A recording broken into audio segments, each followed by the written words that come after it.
தமிழகத்தில் பரவலாக கனமழை பொறுத்தவரைக்கும் ஒவ்வொரு நாளும் மாலை மற்றும் இரவு நேரங்களில் கணிசமாக பல்வேறு மாவட்டங்கள்ல தீவிரமாகிட்டு இருக்கு. மற்றொரு பக்கம் வங்கக்கடல் பகுதிகளில் குறைந்த காற்றழுத்த தாழ்வு பகுதி உருவாகும் என்று சொல்லியிருந்தோம். அதே மாதிரி காற்றழுத்த தாழ்வு பகுதியானது உருவாக இருக்கிறது. அரபிக்கடல் பகுதிகளிலும் தொடர்ந்து அடுத்தடுத்த காற்றழுத்த தாழ்வு பகுதிகள் இனி வருகிற நாட்கள்ல எதிர்பார்க்க முடியும்.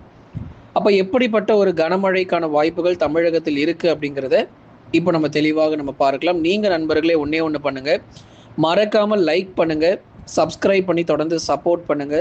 துல்லியமான வானிலை அறிக்கையும் நீங்க பெற்றுக்கொள்ளுங்க. இனி வரப்போகிற நாட்களில் பகல் நேர வெப்பநிலை பொறுத்த வரைக்கும் படிப்படியாக உயரக்கூடும். ஒரு பக்கம் காலை மற்றும் பகல் நேர வெப்பநிலை அதிகம், மற்றொரு பக்கம் மாலை மற்றும் இரவு நேரங்களில் வெப்பசலன இடி மழையும் தொடர்ந்து நமக்கு காத்திருக்கிறது. ஆகவே இந்த கனமழை பொறுத்தவரை 10 முதல் 12 மாவட்டங்களில் ஒவ்வொரு நாட்களிலும் பகுதியாக, குறிப்பாக டெல்டாவின் கடலோர பகுதிகள், தென் மாவட்டத்தில் இருக்கக்கூடிய கடலோர பகுதிகள், வட தமிழக உள் மாவட்டங்கள் மற்றும் மேற்கு தொடர்ச்சி என பகுதியாக கனமழை பொறுத்தவரை மாலை மற்றும் இரவு நேரங்களில் தீவிரமடைவதற்கான வாய்ப்புகள் எதிர்பார்க்கிறோம். ஆகவே இந்த வங்கக்கடலில் உருவாகிற காற்றழுத்த தாழ்வு பகுதி தமிழகத்தை நோக்கி நகருமா அப்படின்னு பலரும் தொடர்ந்து கேட்டிருந்தீங்க. தற்போதைய நிலவரப்படி இந்த தாழ்வு பகுதியின் காரணமாக நமக்கு மிதமானதிலிருந்து கனமழை வரை ஓரிரு இடங்களில் நம்ம எதிர்பார்க்க முடியும். ஆனால் இது முழுமையாக தமிழகத்தில் கரை கடப்பதற்கான வாய்ப்புகள் சற்றே குறைவாக இருக்கு. ஆனால் மழை பொழிவுல எந்த மாற்றமும் இல்லை. கடலோர மற்றும் கடல் ஒட்டிய பகுதிகளுக்கு அவ்வப்போது விட்டு விட்டு நமக்கு மழையானது மாலை அல்லது இரவு நேரங்களில் எதிர்பார்க்கலாம். கடந்த நாட்களில் நீங்க பார்த்திருப்பீங்க, தூத்துக்குடி, திருநெல்வேலி, கன்னியாகுமரி, மதுரை, திண்டுக்கல், விருதுநகர், சேலம், நாமக்கல், கரூர், திருப்பூர், ஈரோடு, நீலகிரி, கோவை என தென் தமிழகத்தில் இருக்கக்கூடிய பெரும்பாலான மாவட்டத்தில் மிக கனமழையானது கடந்த நாட்களில் தீவிரமாச்சு. ஏற்கனவே நம்ம அறிவிப்புகள் கொடுத்த மாதிரி மிக கனமழைக்கான அறிவிப்புகள் நம்ம கொடுத்திருந்தோம். 17 சென்டிமீட்டருங்க, சும்மா கிடையாது. ஒரே நாளில் தூத்துக்குடி, திருநெல்வேலி போன்ற இடங்கள்ல 17 சென்டிமீட்டர் மழை வரைக்கும் பதிவாகி ஒரு நவம்பர் மாதத்தை விட ஒரு அதிக மழை பொழிவுகள் தொடர்ந்து பதிவானதை பார்த்தோம். மே மாதத்தில் இவ்வளவு மழை பொழிவு 17 சென்டிமீட்டர் மழை பதிவாகுமா அப்படின்னு பலரும் தொடர்ந்து கேட்டிருந்தீங்க. அதுதான் நம்ம பார்க்கிறோம். மில்லி மீட்டர்ல சொல்லணும்னா 171 மில்லி மீட்டர் மழை பொழிவுகள் தொடர்ந்து தென் தமிழகத்தில் பதிவானதை பார்த்தோம். இதே போல அடுத்த சுற்று மழை வாய்ப்புகள் எப்படி இருக்கும் அப்படிங்கிறதையும் நம்ம பார்த்து தெரிந்து கொள்ளலாம். மாலை மற்றும் இரவு நேரங்களில் வெப்பசலன இடி மழை பொறுத்தவரை தமிழகத்தில் நிச்சயமாக இருக்கு. உள் மாவட்டங்கள், கடலோர மற்றும் டெல்டா பகுதிகளிலும் பகுதியான ஒரு வெப்பசலன இடி மழையும் தொடர்ந்து நம்ம அவ்வப்போது எதிர்பார்க்க முடியும். இன்றைக்கும் அதற்கான வாய்ப்புகள் சில மாவட்டங்களில் மட்டும் எதிர்பார்க்கப்படுது. முதலாவதாக நம்ம பார்க்க போறது தென் மாவட்டங்களின் கடலோர பகுதிகளில் விட்டு விட்டு கனமழை தொடரும். முதலாவதாக ராமநாதபுரம் மாவட்டம், ராமேஸ்வரம், மண்டபம், கீழக்கரை, முதுகளத்தூர் உள்ளிட்ட இடங்களில் விட்டு விட்டு சில சமயங்களில் மாலை அல்லது இரவு நேரங்களில் பகுதியாக கனமழை பொறுத்த வரைக்கும் எதிர்பார்க்கலாம். தூத்துக்குடி மாவட்டத்திலும் ஓரிரு இடங்களில் அவ்வப்போது விட்டு விட்டு நமக்கு மழை வாய்ப்புகள் இருக்கும். அநேக நேரங்கள் வானம் ஓரளவு மேகமூட்டமாக இருக்கும். மதுரை, திண்டுக்கல், விருதுநகர், சிவகங்கை, ராமநாதபுரம், தூத்துக்குடி, திருநெல்வேலி உட்பட இந்த தென் மாவட்டங்கள் முழுவதுமாக பெரும்பாலும் பகல் நேரங்களில் வெயிலும், மாலை அல்லது இரவு நேரங்களில் பகுதியாக நமக்கு மிதமான மழை பொழிவுகளையும் தொடர்ந்து நம்ம எதிர்பார்க்கலாம். தென் மாவட்டங்களில் கடலோர பகுதிகளில் விட்டு விட்டு கனமழை பொறுத்த வரைக்கும் தொடர்வதற்கான வாய்ப்புகள் இருக்கிறது. அடுத்ததாக வட தமிழக கடலோர மற்றும் டெல்டா மாவட்டங்கள், உள் மாவட்டங்கள்ல மழை பொழிவுகள் எப்படி இருக்கும் அப்படிங்கிறதும் பலரும் தொடர்ந்து கேட்டிருந்தீங்க. வட தமிழக கடலோர மற்றும் டெல்டா மாவட்டங்கள், உள் மாவட்டங்களில் பகுதியான கனமழையா இருக்கும். சென்னை, திருவள்ளூர், காஞ்சிபுரம், செங்கல்பட்டு, விழுப்புரம், கடலூர், புதுச்சேரி மற்றும் காரைக்கால், கள்ளக்குறிச்சியில் வானம் ஓரளவு மேகமூட்டமாகவும் பகுதியாக நமக்கு மிதமான மற்றும் லேசான மழை பொழிவுகள் சில சமயங்களில் சில பகுதிகளில் நம்ம எதிர்பார்க்கலாம். மற்றபடி பெரும்பாலும் பகல் நேர வெப்பநிலையே அதிகமாக இருக்கும்.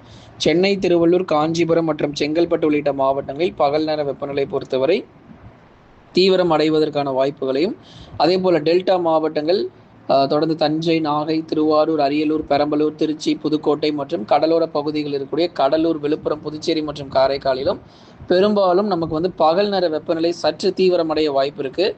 ஏன்னா கடந்த 3-4 நாட்களை விட இப்போ மறுபடியும் வெப்பநிலையானது தமிழகத்தில் உயர ஆரம்பிச்சிடும். ஆனாலும் மழை பொழிவுகளும் அவ்வப்போது பகுதியான சில இடங்களில் மட்டுமே எதிர்பார்க்க முடியும். மாவட்டம் முழுவதும் கனமழைக்கான வாய்ப்பு அடுத்து வரக்கூடிய சில நாட்களுக்கு நிச்சயமாக கிடையாது. பகுதியான மழை பொழிவுகளை நம்ம எதிர்பார்க்கலாம். வட தமிழக கடலோர டெல்டா மற்றும் உள் மாவட்டங்களில் பகுதியாக கனமழை பொறுத்தவரை பதிவாகும். எல்லா இடங்களிலும் கனமழைங்கிறது இல்லை, பகுதியான ஒரு கனமழையாக நம்ம எதிர்பார்க்கலாம். உள் மாவட்டத்தில் வேலூர், திருப்பத்தூர், ராணிப்பேட்டை, திருவண்ணாமலை, கிருஷ்ணகிரி, தருமபுரியில் மீண்டும் பகல் நேர வெப்பநிலை உயரப்போகுது. எச்சரிக்கையாக இருந்துக்கோங்க.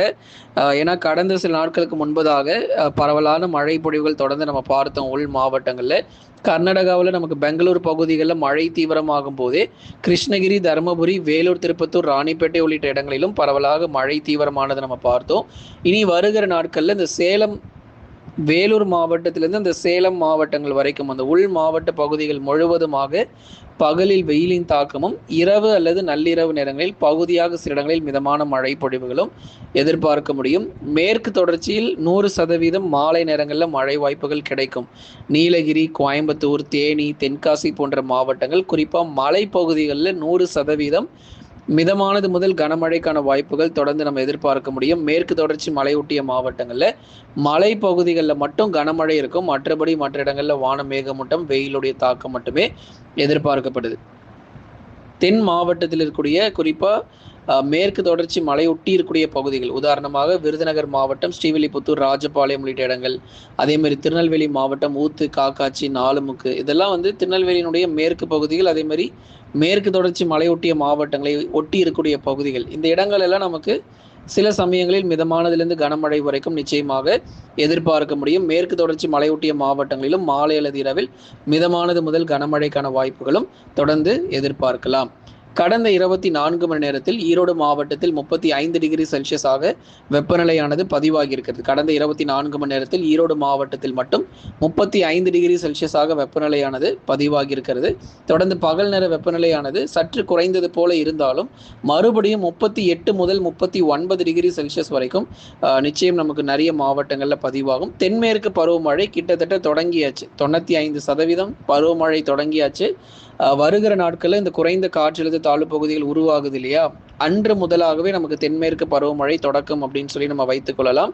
இந்த தாழ்வு பகுதி உருவான பிறகு முதல் கட்டமாக அந்தமான் மற்றும் நிக்கோபார் தீவுகளில் தென்மேற்கு பருவமழை தொடங்க ஆரம்பிச்சிடும். அதுக்கப்புறம் மியான்மர், பங்களாதேஷ், அதை தொடர்ந்து இந்தியாவில் இருக்கக்கூடிய குறிப்பாக வட இந்திய மாநிலங்களில் இருக்கக்கூடிய கடலோர பகுதிகள், ஒரிசா, சத்தீஸ்கர், மேற்கு வங்கம், இது போன்ற இடங்கள்ல நமக்கு வங்கக்கடல்லேருந்து நேரடியாக அந்த காற்று அந்த பகுதிகளில் வீச ஆரம்பிச்சிடும்.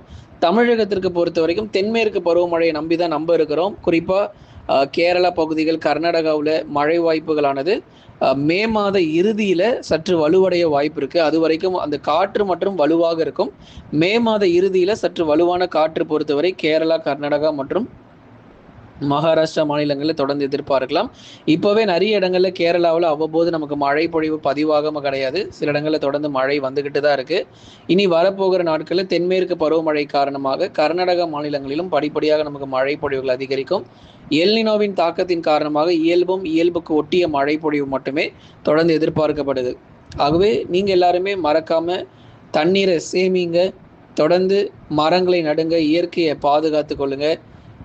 ஒவ்வொரு நாளும் நம்ம வானிலை அறிக்கையை கேட்டு நீங்கள் பயன்பெறுங்க நண்பர்களே. லைக் பண்ணுங்கள், சப்ஸ்கிரைப் பண்ணி தொடர்ந்து சப்போர்ட் பண்ணுங்கள்.